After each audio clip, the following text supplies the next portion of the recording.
नमस्कार विद्यार्थी मित्रांनो, welcome in the world of chemistry, welcome in the world of RCC. ठीक आहे.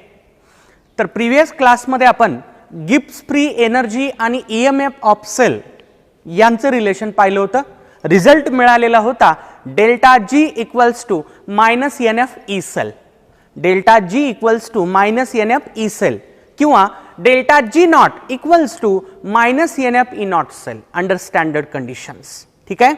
परत मी सांगितलं होतं for the spontaneous working of any galvanic cell delta G should be negative.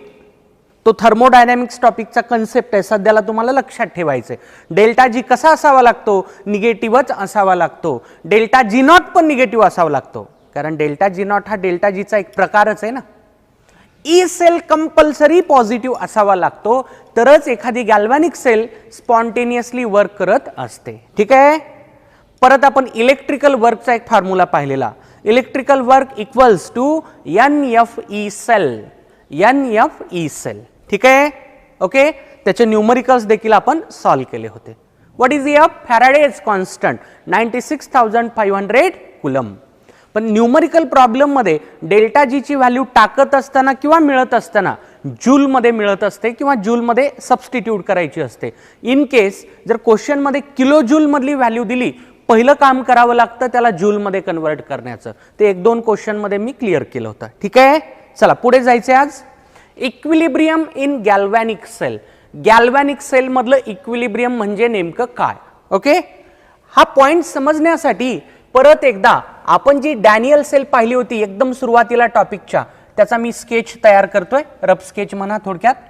तर बघा, झिंकचा रॉड झिंक आयनच्या सोल्युशन मध्ये, कॉपरचा रॉड कॉपर आयनच्या सोल्युशन मध्ये like this connected by wire, आणि हे दोन solution connected by salt bridge. ठीक आहे. इथं होते झिंक आयन, इथं होते कॉपर आयन्स. हा रॉड होता कॉपरचा, हा रॉड होता झिंकचा. ठीक आहे. आता पहा, मेटल मेटल आयन इलेक्ट्रोडची केस आहे. हा मेटल मेटल आयन इलेक्ट्रोड आहे, हा देखील मेटल मेटल आयन इलेक्ट्रोड आहे. आपण Nernst equation for electrode potential पाहिलं होतं मेटल मेटल आयन इलेक्ट्रोड साठी. बघा, असा फॉर्म्युला मी तयार करून दाखवलाय. EEL equals to E naught EL plus 0.0591 upon N log Mn plus. Recall करा थोडंसं. मेटल मेटल आयन इलेक्ट्रोड साठीचा हा फॉर्म्युला, याचं डेरिवेशन मी करून दाखवलंय. केस 1 of Nernst equation for electrode potential. ठीक आहे. मी या इक्वेशनची हेल्प घेणार. मला सांगा, इथं पॉझिटिव्ह साइन असल्यामुळं, इथं पॉझिटिव्ह साइन असल्यामुळं Mn प्लस ची जर व्हॅल्यू वाढली, म्हणजे हे कॉन्सन्ट्रेशन जर वाढलं, EEL वाढेल का कमी होईल? प्लस साइन असल्यामुळं हे वाढलं की हे वाढेल, हे कमी झालं की हे कमी होईल. In short, there is direct relation between potential of electrode and concentration of ion like this. Relation कसं येतं? डायरेक्ट येतं. का डायरेक्ट यायला? इथं साइन कोणतं आहे? पॉझिटिव्ह. पॉझिटिव्ह साइन असल्यामुळं रिलेशन इज डायरेक्टली प्रोपोर्शनल. आलं का लक्षात? आता बघा, या गॅल्व्हॅनिक सेलच्या वर्किंग मध्ये मी असं सांगितलं होतं, zinc rod undergo oxidation process, आणि ऑक्सिडेशन मधून काय तयार होतात? झिंक आयन तयार होतात. ते झिंक आयन सोल्युशन मध्ये एंटर करतात. सांगितलं नाही मेकॅनिझम मध्ये. आणि राहिलेले इलेक्ट्रॉन्स रॉडवरच राहतात, म्हणून या रॉडवर कुठला चार्ज येतो? निगेटिव्ह चार्ज येतो. मला बरेच डाऊटचे फोन्स आले, त्यामध्ये त्यांचं म्हणणं असं आलं की इथं आयन तयार व्हायले तर तुम्ही निगेटिव्ह चार्ज कसा घ्यायलात? ठीक आहे. हे आयन रॉडवर राहत नसतात, ते आयन कुठं चाललेत? सोल्युशन मध्ये. रॉडवर कोण राहत असतं? इलेक्ट्रॉन. या इलेक्ट्रॉनमुळे रॉडवर निगेटिव्ह चार्ज आलाय, आणि हेच इलेक्ट्रॉन परत वायरमुळे इकडे पुढे फ्लो होत असतात, इकडे येत असतात. ठीक आहे. तर बघा, एनोड आहे हा. डाव्या बाजूचा इलेक्ट्रोड कोण रे? एनोड. एनोड कंपार्टमेंटला काय होत असतं? रॉडचं ऑक्सिडेशन होतं, आयन्स प्रोड्यूस होतात आणि ते सोल्युशन मध्ये एंटर होतात. म्हणजे मी म्हणू शकतो झिंक आयनचं कॉन्सन्ट्रेशन वाढत चालतं, आणि हे झिंक आयन खाली आले ना, इथं जे सोल्युशन घेतलं याचं कॉन्सन्ट्रेशन वाढत चालतं. ठीक आहे. बघा, झिंक आयनचं कॉन्सन्ट्रेशन काय होतंय? वाढतंय. Zinc 2 plus concentration increases. Therefore potential of zinc also increases. मान्य आहे, कारण रिलेशन कसं आहे, डायरेक्ट. झिंक आयन खाली एंटर होत आहेत, झिंक आयनचं कॉन्सन्ट्रेशन वाढतंय. Due to this relation I can say that potential of zinc electrode also increases. आता मी फक्त पोटेन्शियल म्हणतोय, म्हणजे ते कोणतं पोटेन्शियल आहे, रिडक्शन पोटेन्शियल आहे. ठीक आहे. इकडे उलट होत असतं. सोल्युशन मध्ये जे कॉपर आयन्स आहेत ते रॉड कडे मायग्रेट होतात. सोल्युशन मधले कॉपर आयन्स हे रॉड कडे मायग्रेट होतात, म्हणजे इथले कॉपर आयन कमी होतील. Copper ion decreases. Copper ion decreases. का डिक्रीजेस रे? कारण सोल्युशन मधले कॉपर आयन कुठे जात असतात, रॉड कडे निघून जात असतात आणि इकडून आलेल्या इलेक्ट्रॉनला गेन करतात आणि इथं कोणती प्रोसेस होत असते, रिडक्शन. कॉपर आयन डिक्रीज व्हायले म्हणून कॉपरचं पोटेन्शियल पण डिक्रीज होतं. Potential of copper decreases, potential of zinc increases, potential of copper decreases. मान्य आहे. आता झिंक म्हणजेच कोण आहे रे, ॲनोड आहे. कॉपर म्हणजेच कोण आहे रे, कॅथोड आहे. ठीक आहे ना. तर कुठल्याही गॅल्व्हॅनिक सेल मध्ये असंच होत असतं. With the progress of cell reaction किंवा with the progress of time म्हणलं तरी चालेल, ई कॅथोड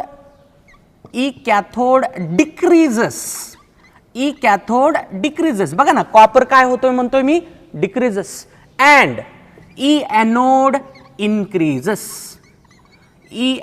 इन्क्रीजेस. कुठल्याही गॅल्व्हॅनिक सेलच्या वर्किंग मध्ये हे होत असतं. कॅथोडचं पोटेन्शियल डिक्रीज होतं, एनोडचं पोटेन्शियल इन्क्रीज होतं. आता पहा, आपल्याकडे असणारा ई सेलचा formula, E cell equals to, दोन्ही रिडक्शन पोटेन्शियल असताना E cathode minus E anode, E cathode minus E anode. चला आता विचार करा, थिंक करा. हा नंबर कमी कमी होत चालला, हा नंबर वाढत चालला. इनिशियली कॅथोडची व्हॅल्यू एनोड पेक्षा जास्तच असते. ठीक आहे ना. तुम्हाला समजण्यासाठी let us suppose it is 100 and this is 20.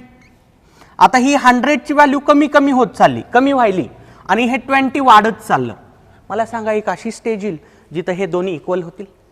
100 कमी कमी कमी कमी होत चालला, 20 वाढत वाढत वाढत चालला. एक अशी स्टेज येईल ज्या स्टेजला ई कॅथोड आणि ई एनोड एक्झॅक्टली इक्वल होतील. Potential of cathode and potential of anode becomes exactly equal. जर विचार करा, जर कॅथोडचं पोटेन्शियल आणि एनोडचं पोटेन्शियल जर एक्झॅक्टली इक्वल झालं तर काय होईल? जर ही व्हॅल्यू आणि ही व्हॅल्यू एक्झॅक्टली इक्वल झाली, हे किती येईल? 0. EMF of cell will become 0. ठीक आहे. Stage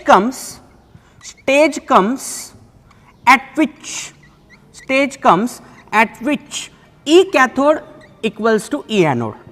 E cathode equals to E anode. E cathode equals to E anode. This is called equilibrium. That is E cell equals to 0. यालाच काय म्हणलं जातं? Equilibrium in galvanic cell. Equilibrium in galvanic cell. ठीक आहे. तर concept लक्षात घ्या. What is equilibrium in galvanic cell? During the working of any galvanic cell, potential of cathode goes on decreasing, potential of anode goes on increasing. Stage comes at which potential of cathode and potential of anode becomes equal. दोन potential equal झाले म्हणजे potential difference किती झाला? 0. Potential difference galvanic sale मध्ये 0 झाला म्हणजेच E cell 0 झाला. यालाच काय म्हणलं जातं? Equilibrium in galvanic cell. ठीक आहे. आता बघा, इक्विलिब्रियम इन गॅल्व्हॅनिक सेलला 3 डेफिनेशन्स आहेत. ठीक आहे. चला फटाफट नोट करा. Definition number 1, stage at which E cathode equal to E anode. E cathode equal to E anode ही पहिली definition. Stage at which E cathode equals to E anode ही पहिली डेफिनेशन. दुसरी definition, stage at which E cell equals to 0. E cell equals to 0 असं म्हणलं तरी चालेल. तिसरी definition, stage at which flow of current in the galvanic cell stops. Potential डिफरन्सच 0 झाला ना, सेल वर्किंग स्टॉप होऊन जाते. Cell gets completely discharged.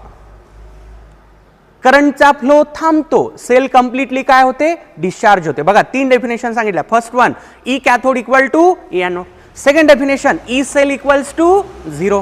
तिसरं definition current flow stops, cell gets completely discharge. आले का लक्षात सगळ्यांच्या? Okay. Equilibrium in galvanic cell. चला फटाफट नोट करा. So equilibrium in galvanic cell त्याच्या 3 डेफिनेशन सांगितल्या बघा. Definition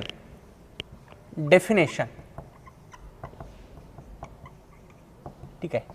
stage at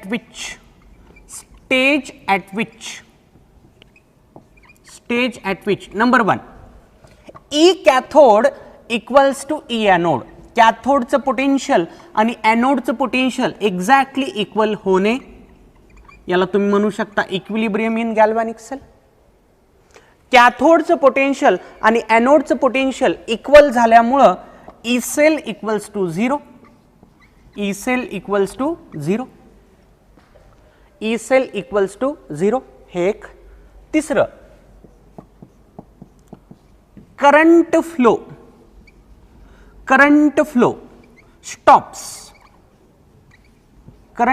stops or we can say cell gets completely discharged.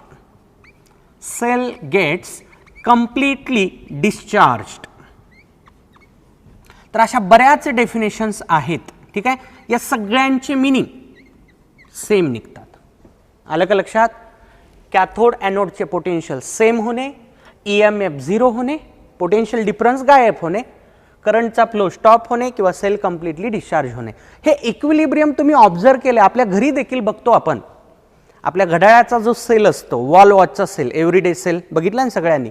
आपण म्हणतो सेल संपला. सेल संपलेला नसतो. त्या सेलमध्ये ही सिच्युएशन आलेली असते.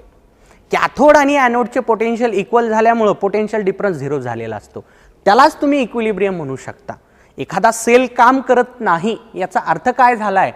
इक्विलिब्रियम सिच्युएशन आलेली आहे, इक्वॅलिटी आली आहे. कॅथोड आणि एनोडचे पोटेन्शियल इक्वल झालेत. आता मी याला एका ग्राफमध्ये पण एक्सप्लेन करणार आहे. बघा, एक ग्राफ प्लॉट करतोय मी. प्रोग्रेस ऑफ सेल रिॲक्शन म्हणलं तरी चालेल किंवा टाइम म्हणलं तरी चालेल. साध्या भाषेत टाइम.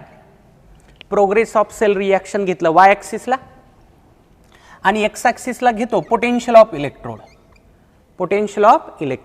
ठीक आहे. इनिशियली कॅथोडचं पोटेन्शियल एनोडपेक्षा जास्त असतं. ठीक आहे. याला मी म्हणतो ई कॅथोड. हा पॉईंट समजा कॅथोडचं पोटेन्शियल आणि हा पॉईंट समजा एनोडचं पोटेन्शियल. मी हे का म्हणतोय की इनिशियली कॅथोडचं पोटेन्शियल एनोडपेक्षा जास्त असावं? कारण EMF is always positive quantity.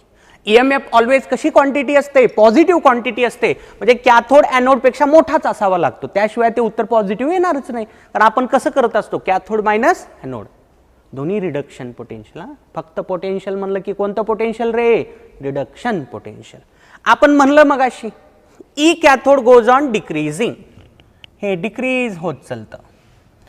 E anode goes on increasing, हे इन्क्रीज होत चालतं. एक अशी स्टेज येते जिथं ते दोघं इक्वल होतात. हा पॉइंट म्हणजेच काय आहे? Equilibrium in galvanic sale.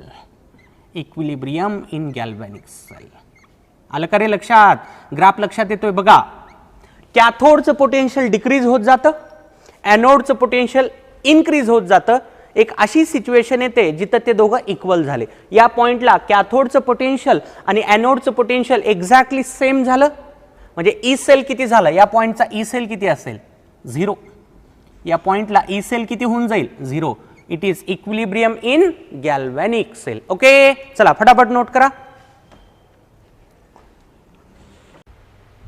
पुढे पाहता, relation between standard EMF of cell, E naught cell and equilibrium constant K. लक्षात घ्या, EMF ऑफ सेल आणि इक्विलिब्रियम कॉन्स्टंटचं रिलेशन नाही, स्टँडर्ड EMF ऑफ सेल आणि इक्विलिब्रियम कॉन्स्टंटचं रिलेशन आहे. का बरं?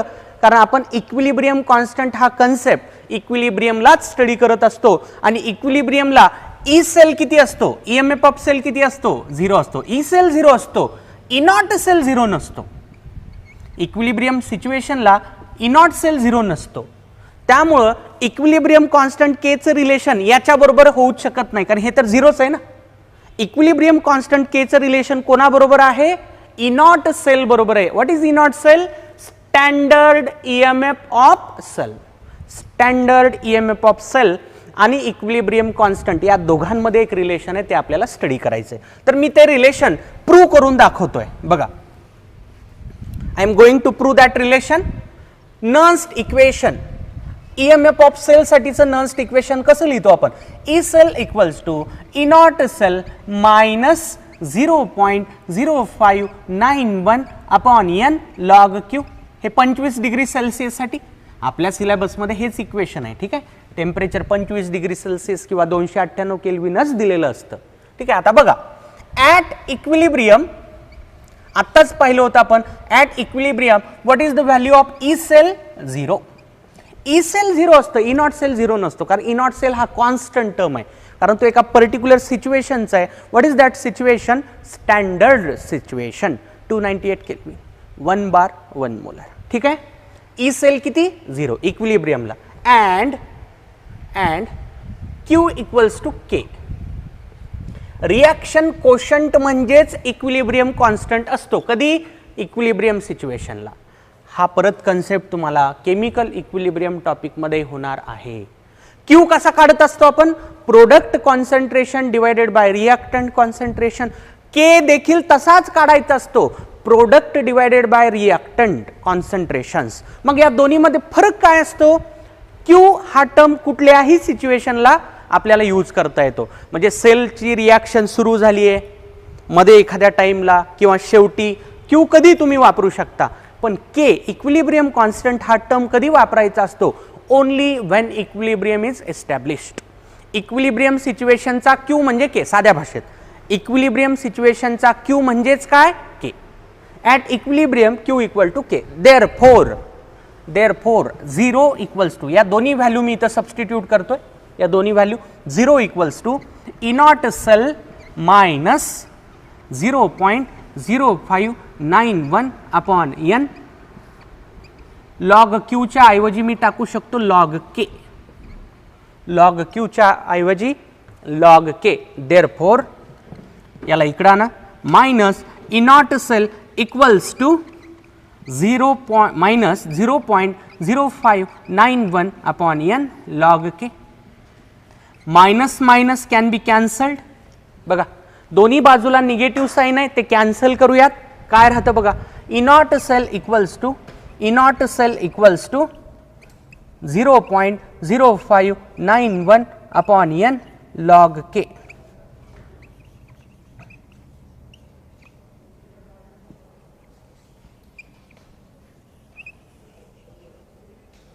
हे एक रिलेशन, ठीक आहे. E not cell equals to 0.0591 upon N log K. पण समजा मला के काढण्याचा क्वेश्चन आला, के काढण्याचा जर क्वेश्चन आला, ई नॉट सेल दिलेला असतं, एन आपण फाइंड करू शकतो रिॲक्शनवरून. मला के जर काढायचा झाला, मला अँटी लॉग घ्यावा लागतो.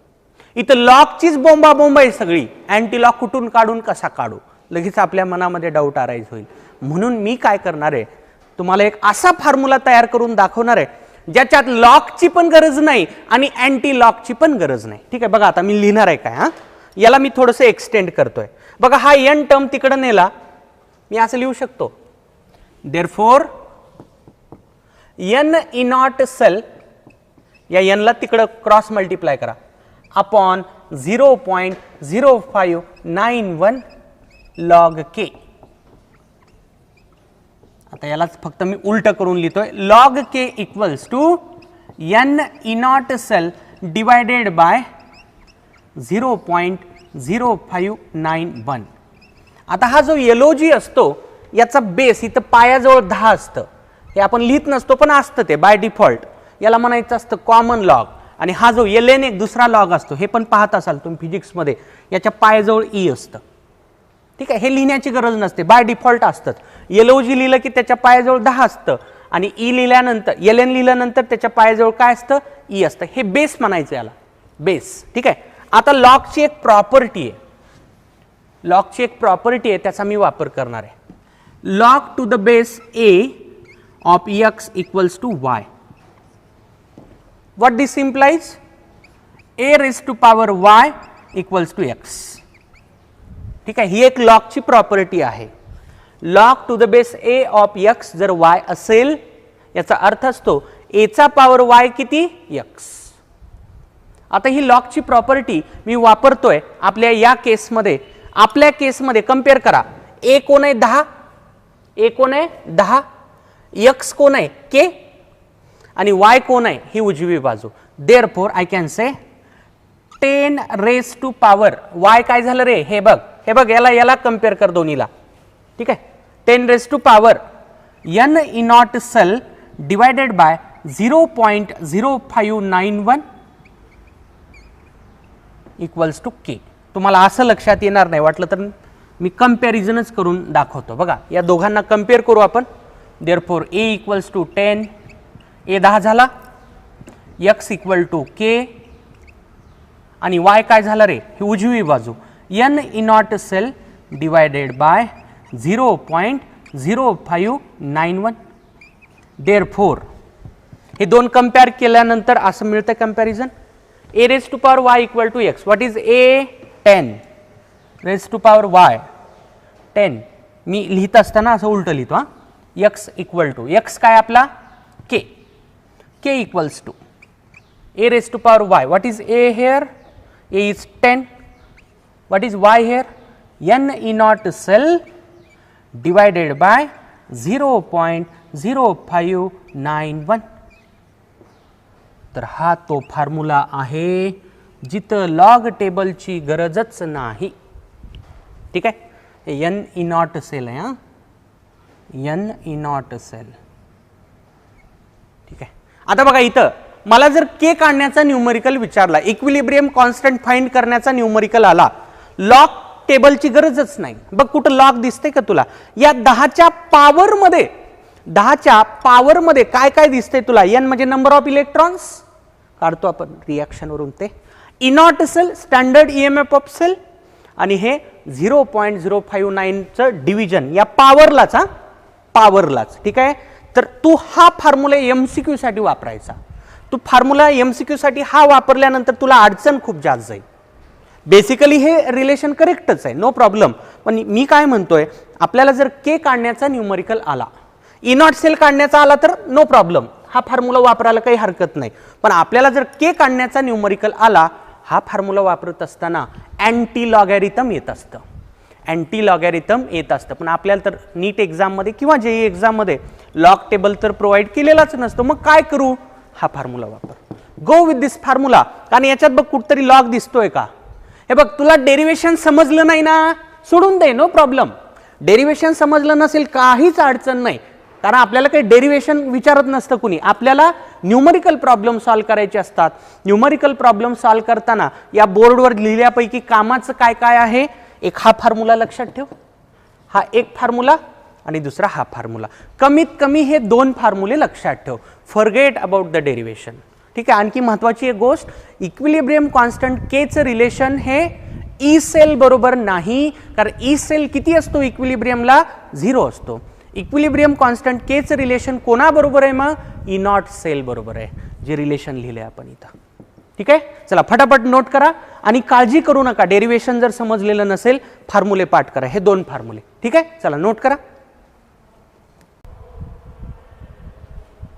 तर आपण जो फॉर्म्युला आताशी तयार केलेला आहे, इक्विलिब्रियम कॉन्स्टंट आणि ई नॉट सेल या दोघांमध्ये असणारं relation, it is K equals to 10 raise to power n E not cell divided by 0.0591.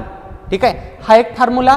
आणि दुसरा basic formula, E not cell equals to 0.0591 upon n log K. या दोन फॉर्म्युल्यावरती आपल्याला काही न्यूमरिकल प्रॉब्लेम सॉल्व्ह करायचे. See question number 1. Zinc solid plus Cu plus 2 giving zinc plus 2 plus Cu solid E naught cell equals to 1.1 volt.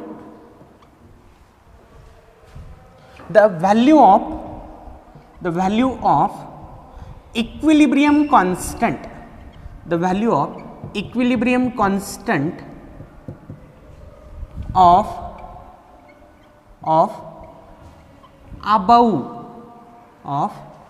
above cell reaction is.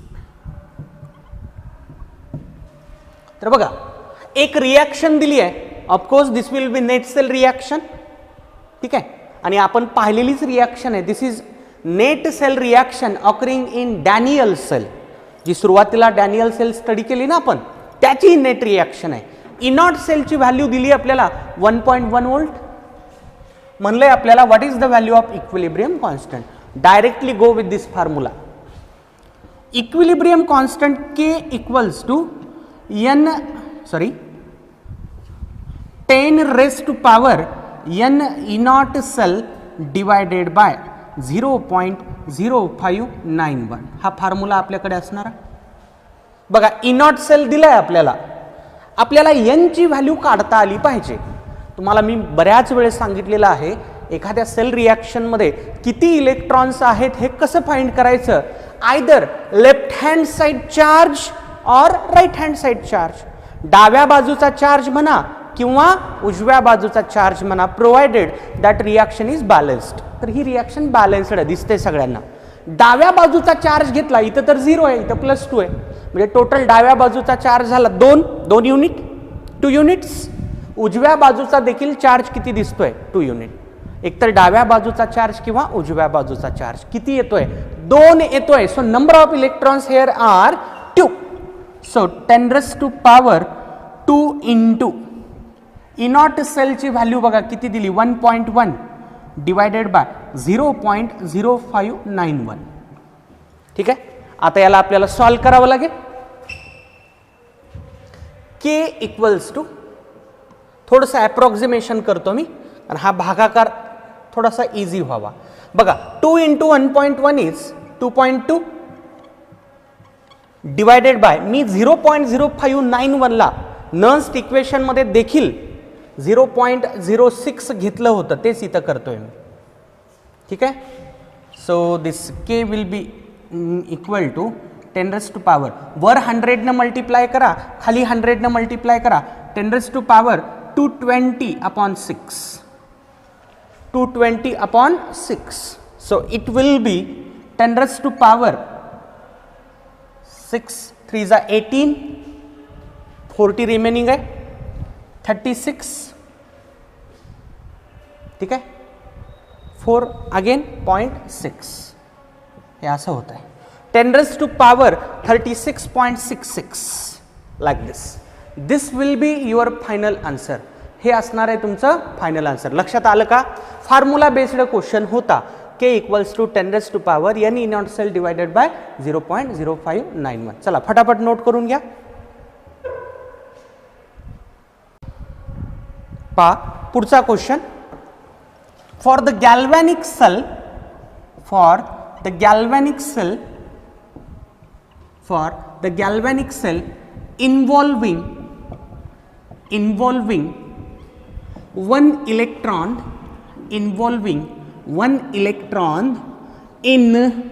involving one electron in net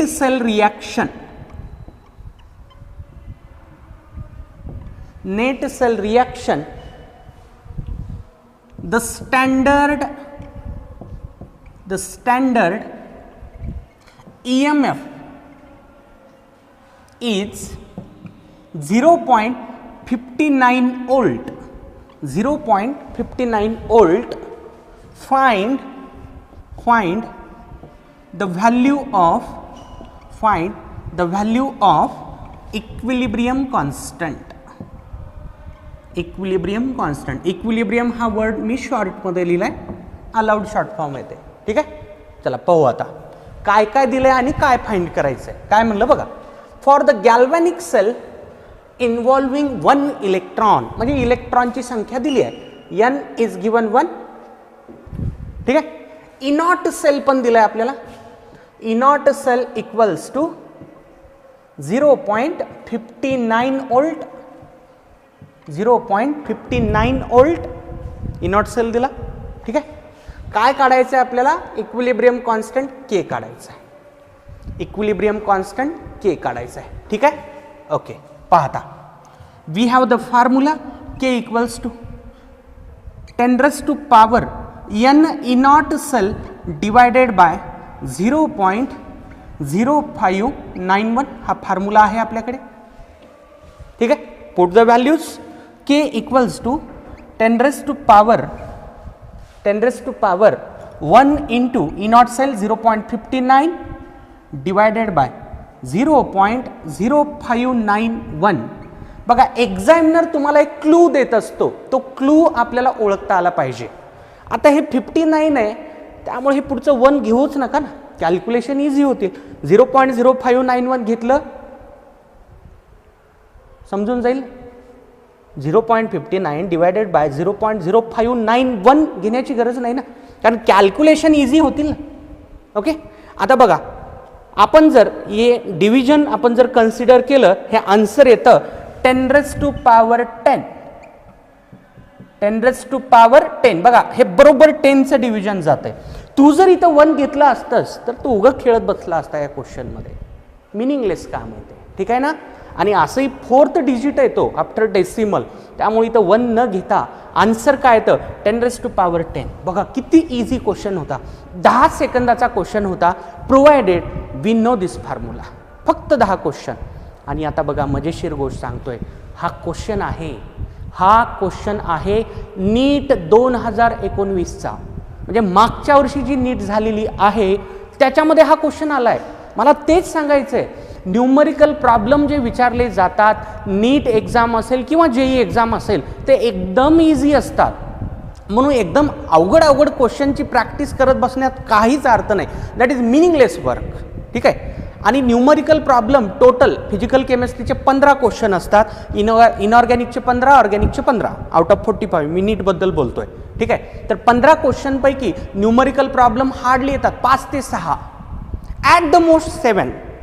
एका एक्झाममध्ये 7 numerical आले होते आणि 7 पैकी 5 numerical तर कुणी solve करू शकतं. 7 पैकी 5 न्यूमरिकल या लेवलचे असतात. बघा, हे लेवल काय क्वेश्चनचं. ठीक आहे. हार्डली 1 ते 2 न्यूमरिकल्स असतात जिथं आपल्याला खूप जास्त विचार करावा लागतो. ठीक आहे. 1 ते 2 न्यूमरिकलसाठी आपण वर्षभर फक्त न्यूमरिकल घासत बसतो, त्याला काहीच अर्थ नाही. ठीक आहे. माझं म्हणणं काय लक्षात घ्या, तुम्ही कन्सेप्ट क्लिअर करा, थेरी वाचा, थेरी इग्नोर करू नका, डेफिनेशन लक्षात ठेवा. असे बोर्ड एक्झाम पण द्यायची आहेच ना आपल्याला, बोर्ड एक्झाम पण द्यायची आहे. फक्त फॉर्म्युले पाठ करत बसू नका. ते आलंय कसं हे समजून घेण्याचा प्रयत्न करा, जेणेकरून फिजिकल केमिस्ट्रीचे फायनल एक्झामला सगळे न्यूमरिकल नसतात. आत्ताच सांगतोय मी, 10 क्वेश्चन कमीत कमी थेरॉटिकल असतात. ते 10 क्वेश्चन पण सॉल्व्ह झाले पाहिजेत ना. आणि मला माहिती आहे तुम्हाला सगळ्यांना न्यूमरिकल येतात, तुम्हाला थेरीचे क्वेश्चन जमत नाही. तुम्ही स्वतःचं ॲनालिसिस करा. तुम्ही जेवढ्या काही एक्झाम्स दिलेल्या असतील, CT असतील, UT असतील, त्या प्रत्येक एक्झाममध्ये तुझे न्यूमरिकल प्रॉब्लेम कमी चुकले असतील, तुझे थेरॉटिकल क्वेश्चन जास्त चुकलेले असतील. ठीक आहे ना. त्यामुळं रीडिंग व्यवस्थित करा. फक्त फॉर्म्युले घासत बसू नका, पाठ करत बसू नका. ठीक आहे. फॉर्म्युले तर लक्षात ठेवायचेच आहे, पण त्याच्यावर फक्त जास्त भर देऊ नका. तुम्हाला थेरी पण तेवढीच परफेक्ट करायची, कॉन्सेप्ट देखील तुम्हाला व्यवस्थित लक्षात ठेवायचे. कॉन्सेप्ट जर क्लिअर झाला ना, कसलाही न्यूमरिकल सॉल्व्ह होत असतो. पण हे आपल्याला पटतच नाही. आपण काय करतो, फक्त न्यूमरिकल घासतो. न्यूमरिकलवरून थेरी समजू शकत नाही, पण लक्षात घे, थेरीवरून न्यूमरिकल खूप इझिली समजत असतात. नीट 2019चा क्वेश्चन 4 मार्क 4. आता हे मी बोलत असताना जास्त वेळ लावलाय, तर हे फॉर्म्युला जर माहिती असेल ना, ते ऑन द स्पॉट करतंय. हे एवढं न लिहिता 10 सेकंदाचा क्वेश्चन, मोजून 10 सेकंद, 10 सेकंदामध्ये 4 मार्क. खूप फायदा आहे, मोठा फायदा आहे. ठीक आहे ना. फायदे का सौदा आहे. ठीक आहे. चला नोट करा.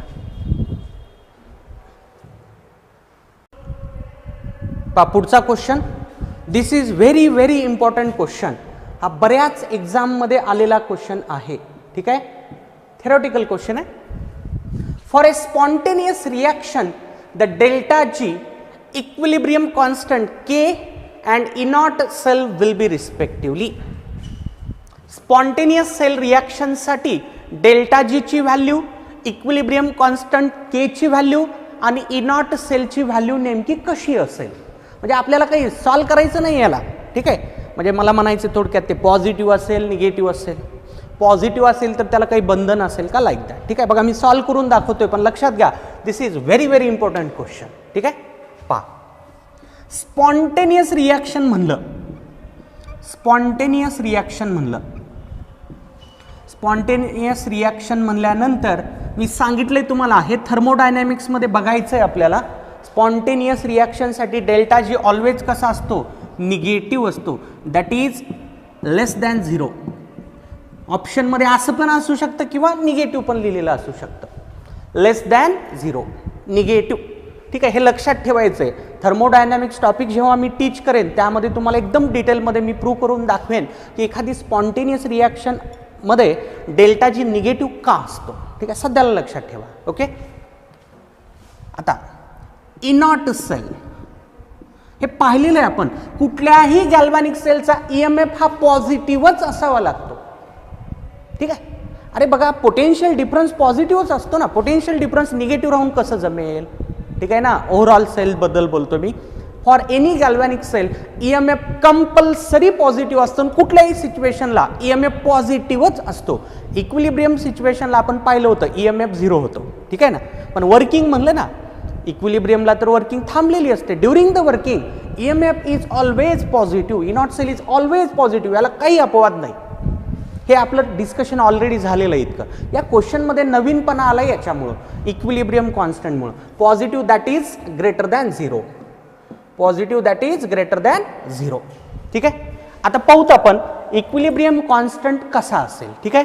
तर त्यासाठी मी हे रिलेशन वापरणार आहे.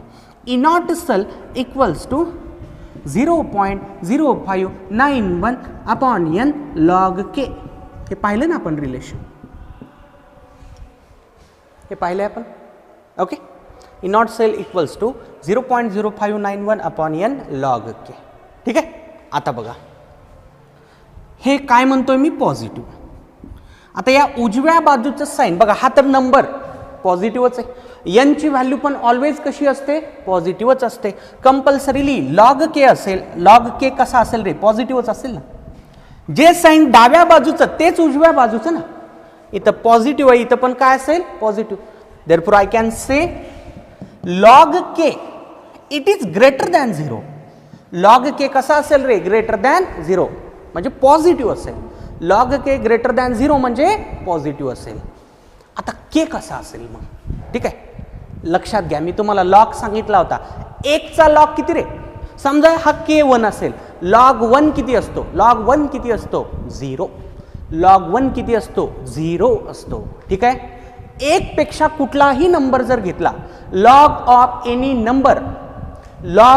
Any number which is greater than 1 is always greater than 0. कारण काय, सिन्स log 1 इक्वल टू 0 हे माहिती आहे ना आपल्याला, 1 चा लॉग किती आहे, 0. Therefore for log k greater than 0 this implies k must be greater than 1. हे महत्वाचं. का असं होतंय, log 1 किती आहे, 0. मी जर या k च्या जागी 1 ठेवलं, मला हे उत्तर किती मिळणार आहे, 0. पण आपल्याला उत्तर कसं पाहिजे, ग्रेटर दॅन 0 पाहिजे ना.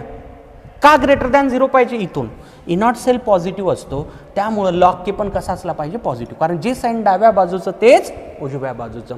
log k पॉझिटिव्ह मिळवण्यासाठी k ची व्हॅल्यू किती असली पाहिजे रे, ग्रेटर दॅन 1 असली पाहिजे, ठीक आहे. कारण log 1 किती आहे, 0. log of any number which is greater than 1 is always greater than 0, always positive. बघा ना log 2 किती आहे सांगितलंय तुम्हाला मी, 2 चा log 0.3010. 3 काय 0.4771, 4 काय 0.6021. पण मी जर 1 पेक्षा लहान नंबर घेतला, समजा मी घेतला 10⁻⁻², हा नंबर 1 पेक्षा लहान आहे. 10⁻⁻² म्हणजे काय रे, 0.01 ना, मान्य करतो. 0.01 इज लेस दॅन 1. आता सांग मला 10⁻⁻² चा लॉग किती येतो रे, -2 येतो ना. पण आपल्याला लॉग कसा पाहिजे, पॉझिटिव्ह पाहिजे. लॉग पॉझिटिव्ह येण्यासाठी कंपल्सरीली k ची व्हॅल्यू कशी लागते, ग्रेटर दॅन 1 लागते, ठीक आहे ना. आता बघा फायनल कन्क्लुजन, आपलं ऑप्शन काय असेल, उत्तराचा ऑप्शन काय असेल, For a spontaneous reaction in the galvanic cell, delta G negative, E naught cell positive, E naught cell positive, K greater than 1, log K positive. Option जर लॉग के चा असलं तर मग उत्तर पॉझिटिव्ह असेल, पण ऑप्शन जर के चा असेल, के ची व्हॅल्यू कशी ग्रेटर दॅन 1, ग्रेटर दॅन 1. हे कशासाठी? स्पॉन्टेनियस साठी. पण माझ्यासारखा एक्झामिनर काय करेल, थोडंसं ट्विस्ट मारेल, कारण तू जर पाठ केलेला असलं तर बोंबलणारच आहे ते, म्हणून ट्विस्ट मारेल. इन्स्टेड ऑफ स्पॉन्टेनियस समजा मी म्हणलं नॉन स्पॉन्टेनियस, फक्त इथं पुढे नॉन शब्द लावला, for a non spontaneous reaction काय होईल, सगळे साइन उलटे होतील. नॉन स्पॉन्टेनियस साठी delta G positive, non spontaneous साठी delta G positive, E not cell negative, E not cell negative आणि लॉग के पण निगेटिव्ह. के ग्रेटर दॅन 1 नाही येणार आता नॉन स्पॉन्टेनियस साठी, लेस दॅन 1. मी जे बोललो ना आता ते नॉन स्पॉन्टेनियस बद्दल बोललो. हा जो क्वेश्चन आहे स्पॉन्टेनियसचा, याचे फायनल उत्तर काय, निगेटिव्ह पॉझिटिव्ह पॉझिटिव्ह, लॉग के पॉझिटिव्ह और के ग्रेटर दॅन 1. ओके, अरे काय लक्षात, खूप महत्वाचा प्रश्न आहे, नोट कर. आणि इथं थोडासा विचार कर, मी जे बोललो ना तो लक्षात येऊन जाईल, नोट कर.